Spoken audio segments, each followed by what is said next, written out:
Growing up, a lot of my clothes had this really strange scent on them that I thought for most of my life was just the smell of some detergent that I didn't like. But I found out after I got to college and I accidentally left a bag of laundry in the sack that I hadn't gotten to dry over a weekend in my room. When I opened it up, I was like, oh my God, that's rancid. Wait, I know that smell.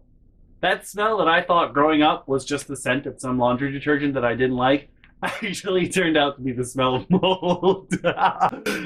I'm probably very, very sick at this point. Very, very sick. When someone meets my family, they inevitably ask, "How are you, you?" Why is that, you ask? Have I got a story for you? All right, so one thing you gotta know about us is the pink bathroom. They're all color coded. I've actually filmed the beginning. I've filmed the intro to one of these episodes in the pink bathroom because it's pink. There's mold on the ceiling and like on the window, the bottom of the window at this point. There's not always mold on the ceiling, it's just there a lot of the time. And we've since tried, my mother's come up with this regimen where the window has to always be open in the bathroom, which is a terrible idea, first of all, because people drop trowel in the bathroom. It's fucking cold and the window's open. It's fucking snowing outside, window's still open. It's raining, window's still open. Doesn't matter. Whatever. Window always has to be open because my mother has an unhealthy obsession with windows and blinds. Just a very, very unhealthy obsession. But now there's a little bit of mold on the ceiling. And my mother's remedy for this is to, first of all, keep the window open. And then she has a tiny fan in there that she blows. Well, obviously she doesn't blow it because that would be incredibly inefficient and it would probably never get anything done if she just stood there behind the blades going. But there's a fan that blows in there. And my mother's method of getting rid of the mold, because she knows that mold is moisture. That part she understands. She understands that mold starts from moisture sticking to things. She's got that. Okay. Her method of fixing it is to turn the fan at the shower so that any, stuff that had evaporated and was coming out, instead of blowing it out the window, she blows it back into the shower so that whatever is already there is going to be multiplied and gross. And you can't fix this because if you go in there and you turn off the fan, then she goes in there and she's like, ah, and she turns it back on. Or you go in there and you turn the fan, she goes in there and she's like, no, and turns it back to the shower. So basically it's just constantly keeping the water vapor in the shower stuck to the walls and the ceiling. And when the favorite child came to visit, she went in the bathroom and she was like, good God! And it's not like it's terrible. It's like a dot or two on the ceiling or on the wall. The bottom of the window definitely needs to be clean. And I figure when my mom goes away, I'm going to research how to get rid of that shit or how to actually clean it. And I'm going to do that. That's my plan for the next time my mom goes on vacation. But until then, it's going to be there, I'm sure. My mom occasionally scrubs it off the ceiling, but that really doesn't do anything. It doesn't stop the root cause, so it's going to happen again. So anyway, when the favorite child was here last time visiting, she walked in the bedroom and goes, good God, Mom! There's mold in here! And my mom, trudges towards the bathroom from her room and she sticks her head in the door of the bathroom and she's like, I know! I wash it! And me, I'm in my room, and the favorite child's in the bathroom, she's like, what? Mom's like, I know there's mold. I wash it away. And my sister is like, huh? That's not how you, huh? What? That's not how you get rid of mold. And I am sitting in my chair like, whoa, the favorite child just grew a brain. Holy shit. What is happening? Favorite child, man. Favorite child. That moment, I was like, whoa, there's hope for her future. She might become a self-sustaining entity at some point in her life.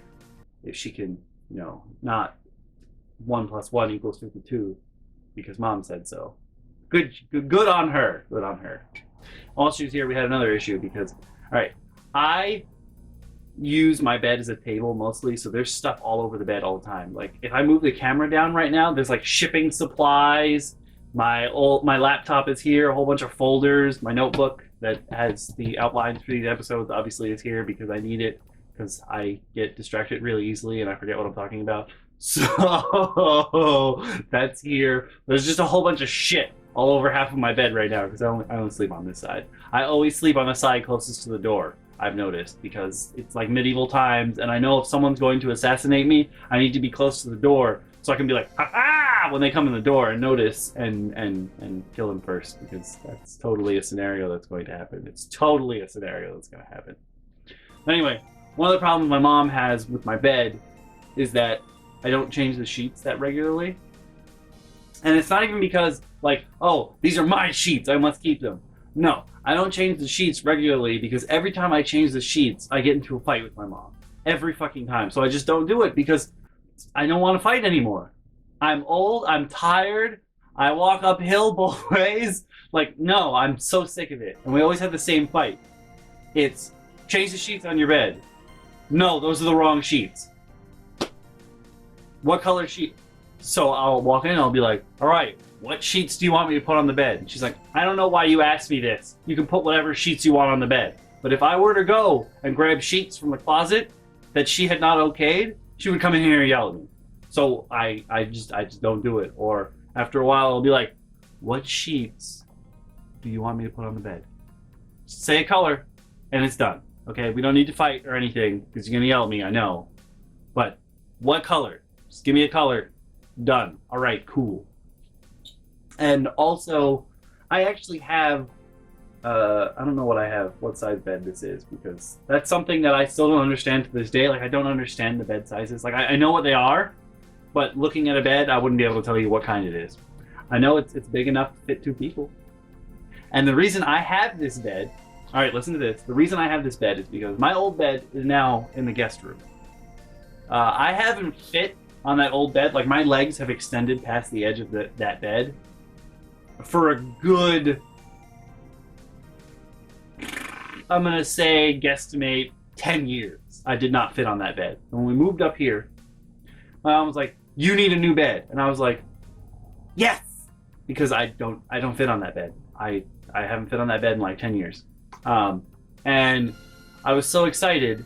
And I was like, yes, you finally understand. Because thinking back to, like with when my underwear was too small and the doctor had to tell her that it was too small because testicles need to breathe and she just doesn't fucking listen.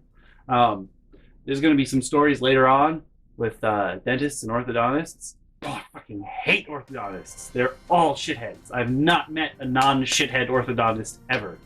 But the dentist's sometimes okay. But I have terrible experience because she just doesn't care about your experience. Like, it doesn't matter. So I didn't fit on that bed.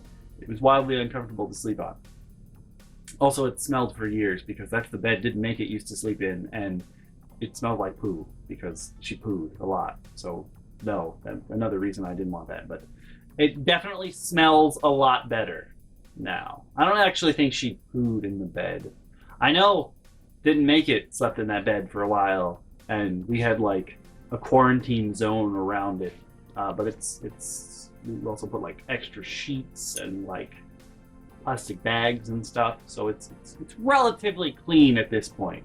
I'm pretty sure Valley of Vigiria is going to watch this and be like, I sleep in that bed! And like, well, I mean, it's not the same general makeup. There was a lot of extra stuff all over that bed when they were in it, so there's that. It's not completely disgusting. Whatever. I got this big bed not because I didn't fit in the other bed. That's not the reason, no, because unnecessary. I got this bed because my mother insisted that we had to have a bed for 2 people so that the Banshee and her husband could sleep in it should they get drunk at a family party and don't want to go home. The Banshee and her husband live literally 3 miles down the road. 3 miles away. Why the fuck do they need a bed in this house to sleep in? They live almost down the street. Almost actually down the street. It didn't matter that I didn't fit in. And God fucking forbid I sleep with someone else in this bed? Like, oh no, my mother has a fucking fit. I only slept in the same bed. Only 2 girls, and they were both my girlfriend at the time. My mother threw a fucking fit. And one year, the year that Liz and I got together, we both slept in the same bed after the night before my birthday party. And when we got up in the morning, we were like, we didn't like do anything. We just slept in bed together. Like, it wasn't like we were banging over here. No, we just slept in the bed together. And we went downstairs then the morning of the party to like start setting up. We were both like, and we came out of the room. And my mom looks at me and she goes, "So, you gonna sleep with every girl that's here?" And it was funny because it was me, Liz, Valley Vageria, and Crazy Bacon were also there. And my mother's basically calling me a hoe in front of them. And they're like, huh? Because, to be honest, I'm the least hoe person of anyone I know. I was actually called a hoe bitch yesterday by Forever Kimberly, but that's a pretty funny story, actually. So anyway, we're gonna get back onto the topic of sheets. When the favorite child came, my mom was like, when she came for that visit where she was talking about the mold, she was like, right before the favorite child comes, my mom's like, "You need to change your sheets." And I was like, "Okay, what color do you want?" She's like, "I don't care, but you have to change them because the favorite child is coming." And I'm like, why does that even matter? Like, it's not like the favorite child, her husband, and their 2 kids are going to sleep in my bed. That's not going to happen. The babies were actual babies. They're still in the crib. Like, there's no room for a crib in here. It's not happening. I got a lot of shit. I got a lot of shit on the floors, and I know she hates that. But a lot of stuff neatly piled on the floor. Neatly. Not all of it is neatly. Sorry. The boxes back there are not neat. They're just like, because I get angry that I can't find boxes that are the right size for the items I need to ship, and that just pisses me off. That just pisses me off. But anyways, you need to change your sheets because the favorite child is coming. And I still, to this day, have no idea what the correlation between me changing my sheets and the favorite child coming is. It's just, I don't understand. I just don't understand. One thing you guys probably don't know about me is that I have an unhealthy obsession with whiteboards. I fucking love whiteboards. I don't know why, but I love whiteboards. I originally had a giant whiteboard, like the kind that you have on the wall in like a classroom. I had a gigantic one growing up. But I have a little whiteboard. Where is it? Oh, I have a little whiteboard over there. I have a half whiteboard, corkboard over there. I carried little whiteboards around with me, which is really weird. Like, especially when I was tutoring, I carried this little whiteboard everywhere, and I wrote all over it. I also I found out you can buy basically removable whiteboards. It's like a poster roll, like a giant paper towel, but it's a whiteboard kind of thing, and they have like static cling on them, so you can stick them to the walls, and they're fucking amazing. I love these things. So I bought one of those, except I'm one of those people who saves things that I think can be used again. So I'm still on the first tear off giant poster roll of whiteboard. Like, I just keep erasing what's on it and writing on it again, because that's the beauty of a whiteboard. You can write in marker and then erase it and then write in marker again, and it's just fucking wonderful. I love whiteboards. So like, you've probably seen that one sheet of whiteboard paper when I've done the tournaments, because I usually have the rules for the tournament up on the walls. And I just love whiteboards. I don't know why, I've always loved whiteboards. Like, I have 3 sets right now, actually 4 because I haven't opened one, of just whiteboard markers, dry erase markers that I keep in little baggies. So if I'm going to tutor or whatever, I bring one of those packages with me, and it lets me write. And it's just, I love whiteboards. I have a very unhealthy obsession with whiteboards. Perhaps it's like the teacher inside of me. I'm like, I need this board. I gotta teach people things. I gotta be able to draw and erase. I just love whiteboards. But my family now is a little better with my unhealthy obsession with whiteboards. But when my mom's the hangar that she used to work at, her and the Banshee's husband used to work at, when it closed the first time, they were basically just going to trash everything that was in it. And I had mentioned before that I used to have a gigantic whiteboard, like the kind that you have in a classroom. Fucking giant whiteboard. I love that thing. They were going to trash everything. They're like, if you want stuff, just go in and, take what's left at the very end, and it's fine. Like, just take it, because we're going to throw it out anyway. It doesn't matter. And I found this giant whiteboard on the wall. And I was like, I want that. And my family was like, what are you going to... And I was like, shh, I want it. I want it. I want that giant white. You give me that giant whiteboard. Give that to me. I want it. I that is the thing. Out of everything in here, there was some cool stuff in there that I should have taken. But no, I wanted this fucking whiteboard, and I got this whiteboard. It like barely fit in the car. It was so big. We brought it home, and I was like, oh, my whiteboard. I loved it. It was up in the area that I used to hang out in an old house forever. I love that whiteboard. And then the Banshee got a job teaching around here. She was in California for a while, and she came here. And she came over to our house, and she was like, I need your whiteboard. And I was like, no, it's my whiteboard. Out of all the things that were in the hangar, they said we could take whatever we wanted. I said the whiteboard because I love whiteboards. Okay, I love whiteboards, and it's not even like I love whiteboards because I love the smell of dry erase markers, because I don't unless they're scented. I do have a set of scented dry erase markers because reasons. Obviously, you need them for dry erase. It makes everything more fun. But I was no, because let me tell you. No, that was the one thing I picked out. You guys took home carloads of shit. I wanted this whiteboard. That's it. That's all I wanted. I just wanted that whiteboard. It's mine. It's mine. You can't have it. And the Banshee fucking erupted. She just blew her top, started screaming at me because I needed it more and I didn't know how not to be selfish. I was just so selfish and I was a useless human being, and how dare I not help her when she needed my help, and blah, blah, blah, blah, blah. And I fucking, oh my God, she just tore into me, and I was young and stupid at the time, and it was like in my suicidal phase, and I was just not ready to be eviscerated at that point, especially for something that I fucking love.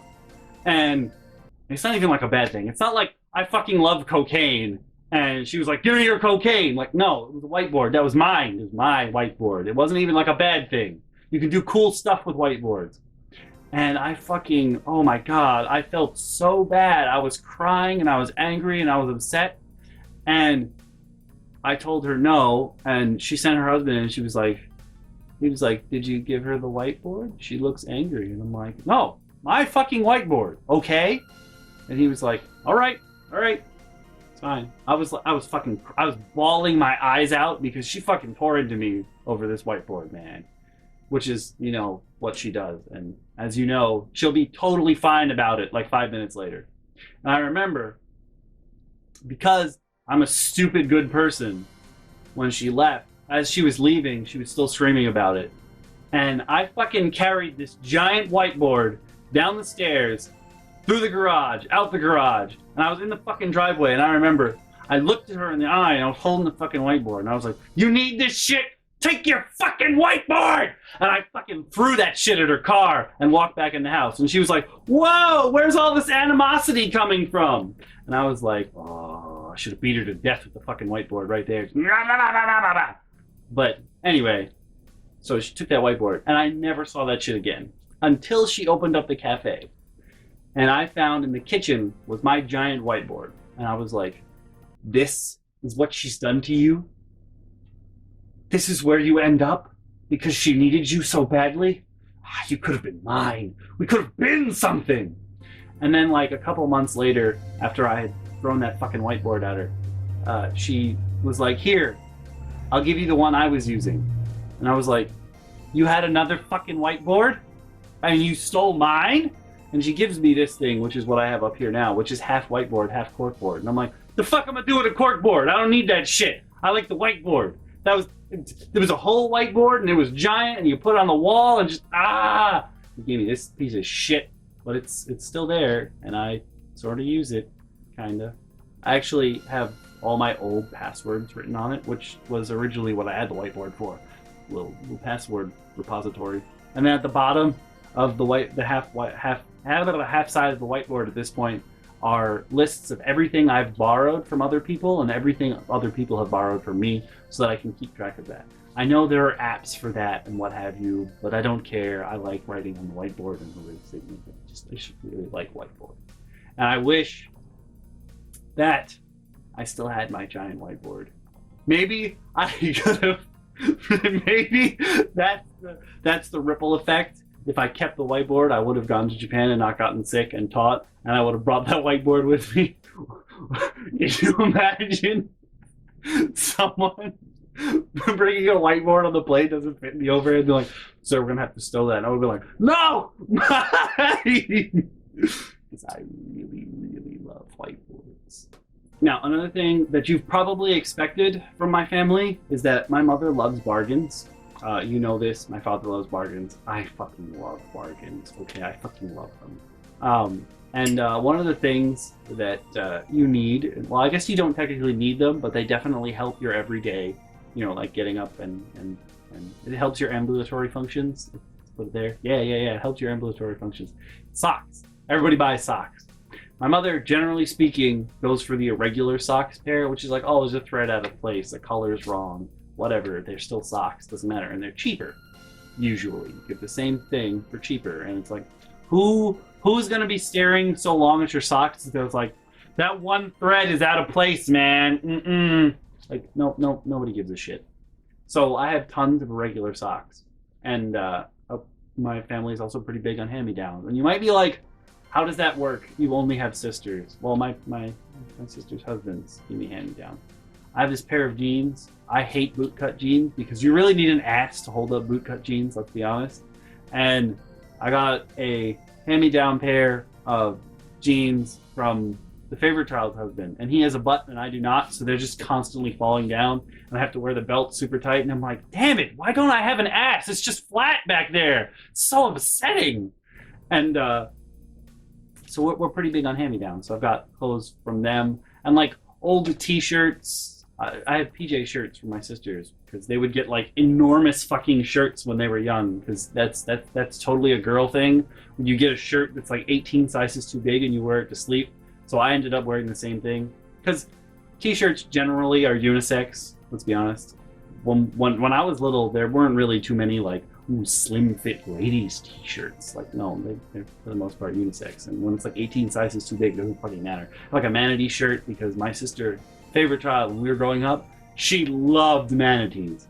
Like I've actually seen manatees. I've pet them. I've gone to like the manatee harbor in Florida and what have you. Manatees are the stupidest looking creatures on the planet. I'm not trying to be mean or anything, but manatees just look so stupid. And I feel like that's part of the reason why she liked them so much. Like, you just feel bad for things that look stupid. Manatees, they're also just stupid creatures. A lot of them, like when you go to Manatee Harbor or any dock in Florida and you see them, a lot of them have like scars all over their body because they're so stupid that they walk into. It's not like you accidentally run over a manatee in a boat. No, manatees are so stupid that they walk into the fan blades. Well, not walk, obviously, because they're underwater. They'll swim right into a fan blade. They'd be like, ow! They're that stupid. So I can't understand. But I had like a manatee shirt for my sister. It's a lot of hand-me-down. And we were having this conversation at dinner one time on a Monday, obviously, date night when I was chaperoning. And I'm sitting there with my mom and my neighbor, and they're talking, and for some reason we got on the topic of irregular packaging. And I was like, yeah, I get a regular package of socks all the time. And underwear, like, whatever, it's like a different color. And my mom turns to me, and she's like, no, you don't! And I'm like, yeah, I do. You buy them for me, like, literally all the time because they're cheaper. I completely understand that. And she's like, no, I don't! And in that moment, I was like, that's what you're worried about the neighbor figuring out? Like, he's gonna dump you because you buy your kids irregular socks? Like, of all the things in the world that you could possibly worry about someone leaving you for, you think irregular socks is top of the list. Like, top, really? Of all the things possible, not like stabbing your daughter over a check or not taking your son to the hospital when he's vomited blood for a month. You think the fact that you buy irregular clothing is the reason he's going to dump you. Not even the taking me to the hospital when I was dying. Taking me to the hospital when my best friend was like, We need to take him to the hospital. He's bleeding. He can't stand up after the bike fell on me and I flew on the bike path. And my neighbor has heard that story before. That was totally okay. But the irregular socks was a no-no.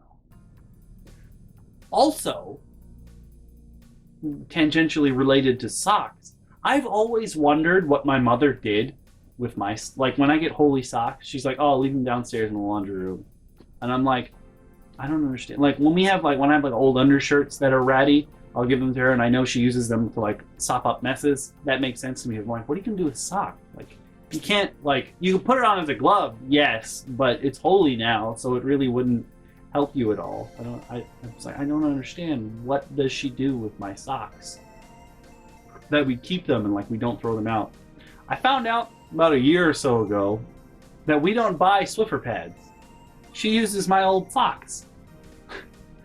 That's how cheap we are as a family. We reuse holy socks as Swiffer pads. Life hack. Save a couple dollars on Swiffer pads. Use your holy socks. They fit like pretty much just the exact distance across that you need on the Swiffer pad. Perfect. Fucking perfect, man. Hey there, guys and gals. Thanks so much for watching, as always. If you click the link on the left, you'll be taken to the previous episode. If you click the link on the right, you'll be taken to the playlist where you can watch them all.